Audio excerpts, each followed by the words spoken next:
दोस्तों, first frame news में आपका स्वागत है। दोस्ती की आड़ में दगाबाजी, यह चीन की पुरानी आदत है। 1962 में हिंदी चीनी भाई भाई के गूंजते नारों के बीच भारत के खिलाफ अचानक चीन का युद्ध सारी दुनिया को याद है, जिसमें चीन ने अरुणाचल का बहुत बड़ा इलाका हड़प लिया है और अब उसकी नजरें समूचे अरुणाचल पर पड़ी हुई है। चीन अपने इस मंसूबे को पूरा करने के लिए पूर्वी लद्दाख से अंदर घुसने का तिकड़म कर रहा है। उसकी नजर इस समय भारत के महत्वपूर्ण सिलीगुड़ी कॉरिडोर पर है। इसे भारत का चिकन नेक भी कहा जाता है। चीन तिब्बत स्वायत्त क्षेत्र की चुंबी घाटी में भी अपनी कनेक्टिविटी मौजूद कर रहा है। यह इलाका सिलीगुड़ी कॉरिडोर के नजदीक पड़ता है। सिलीगुड़ी कॉरिडोर न सिर्फ व्यापारिक और औद्योगिक बल्कि राजनीतिक रूप से भी भारत का महत्वपूर्ण क्षेत्र है। चीन यहाँ भी एक वैकल्पिक मार्ग बना रहा है। इसके अलावा भूटानी क्षेत्र में भी काफी तेजी से सड़कें बना रहा है। चीन को भूटानी इलाके से होते हुए तोरसा नदी के किनारे भी सड़क बनाते हुए देखा गया है। सिलीगुड़ी कॉरिडोर अंतर्राष्ट्रीय सीमाओं से घिरा हुआ है। पश्चिम बंगाल में स्थित गलियारा 60 किलोमीटर लंबा और 20 किलोमीटर चौड़ा है और उत्तर पूर्वी हिस्से को बाकी भारत से जोड़ता है। यह न केवल एक महत्वपूर्ण व्यापारिक मार्ग है बल्कि दक्षिण पूर्व एशिया के लिए काफी खास प्रवेश द्वार भी है। चिकन नेक कॉरिडोर से तिब्बत की चुंबी घाटी मात्र 130 किलोमीटर दूर है। इस घाटी के सिरे पर भारत, नेपाल और भूटान का ट्राई जंक्शन है, जिसे डोकलाम क्षेत्र के रूप में जाना जाता है। चीन ने अपनी सामरिक रणनीति के तहत यहाँ भी गतिरोध बना रखा है। भारत से युद्ध की स्थिति में वह सिलीगुड़ी कॉरिडोर के माध्यम से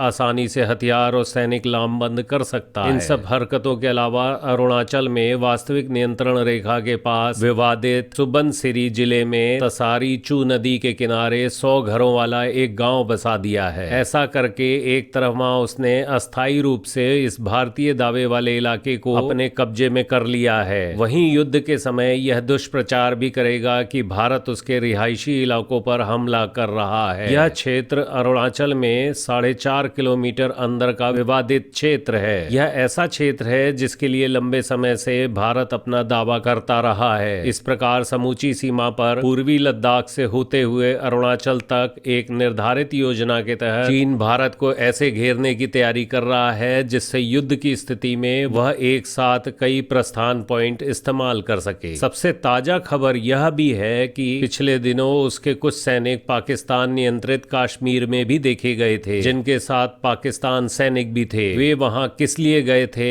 यह अभी ठीक से ज्ञात नहीं हो पाया। हालांकि पाकिस्तान के साथ वह जिस प्रकार साठगांठ कर रहा है वह छिपा नहीं है। पाकिस्तान को उसने सबसे आधुनिक विध्वंसक युद्धपोत सप्लाई किया है जो लंबी दूरी के मिसाइलों से लैस है। ऐसा कर वह अरब सागर में भी भारत के लिए मुश्किलें बढ़ा रहा है। समूची दुनिया में चीन एकमात्र ऐसा देश है जिसकी दोस्ती के पीछे नापाक इरादे छिपे होते हैं। उसकी इन्हीं नापाक इरादों के चलते भारत चीन की जम्मू कश्मीर से लेकर अरुणाचल तक समूची 4057 किलोमीटर लंबी सीमा पर तनाव बना हुआ है, जो लगातार बढ़ता ही जा रहा है। वर्तमान में चीन और पाकिस्तान मौसेरे भाई हैं जो भारत के लिए सरदर्द बने रहते हैं।